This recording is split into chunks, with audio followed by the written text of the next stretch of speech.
seria uma péssima escolha para a presidência da República. Bolsonaro não é um homem sério. Não serve para governar um país como o nosso. Não está à altura. Não tem dignidade para ocupar um cargo dessa relevância. Nas grandes democracias, Bolsonaro é visto como um ser humano abjeto, desprezível, uma pessoa a ser evitada. Esse isolamento internacional é muito ruim para o nosso país. Nós perdemos muitas oportunidades com isso. É preciso votar já em Lula no primeiro turno para encerrar essa eleição no próximo domingo. Um último que declarou apoio a Lula, parece que gravou vídeos, foi o ex-ministro do Supremo Tribunal Federal, Joaquim Barbosa, um personagem importantíssimo na história da Lava Jato, né? Queria que você falasse sobre isso, o apoio declarado de Joaquim Barbosa a Lula. Que peso tem, hein, Josias? O peso é grande, Fabíola. Se você analisa individualmente, é mais um apoio.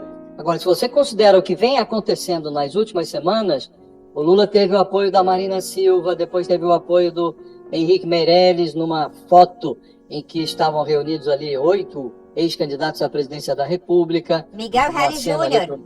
Miguel Reale Júnior, que é um jurista identificado com o Tucanato. Houve um apoio por meio de mímica, mas aconteceu, do Fernando Henrique Cardoso, que não disse o nome do Lula, mas fez ali uma mensagem cifrada nas redes sociais, insinuando que o voto no Bolsonaro é inadmissível. Então, o PSDB tem a vice na chapa da Simone Tebet, então não ficaria bem ao Fernando Henrique Cardoso declarar voto explícito no Lula, mas ficou muito claro que ele estava contra o Bolsonaro e estimulando o voto em Lula. Foi um voto charada, mas quem interpretou a charada enxergou na manifestação do Fernando Henrique um apoio velado ao Lula. E aí vem o Joaquim Barbosa, que foi indicado para o Lula para um assento no Supremo Tribunal Federal. Ele hoje é um ministro aposentado, mas no julgamento do Mensalão, o Joaquim Barbosa foi o relator. E ele foi absolutamente draconiano com os petistas envolvidos naquele escândalo e com os seus operadores no mercado, banqueiros, empresários, publicitários, e enviou para a cadeia a cúpula do PT, a nata do PT, os seus aliados na política e no meio empresarial. O voto do Joaquim Barbosa, o trabalho dele como relator, foi essencial para esse desfecho do julgamento do Mensalão.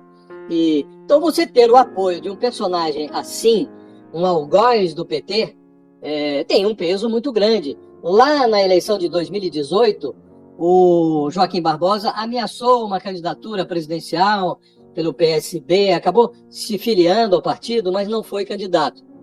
E na reta final, ele no Twitter fez uma mensagem se dizendo assustado com a perspectiva de vitória do Bolsonaro e declarando voto no Haddad. Então não é propriamente uma novidade, ele já fez isso em 2018, está repetindo agora, mas é um voto que tem um simbolismo muito grande e é importante para o Lula porque caracteriza esse movimento que ele tenta fazer em direção ao centro. Então, na prática, o Lula ocupou a terceira via.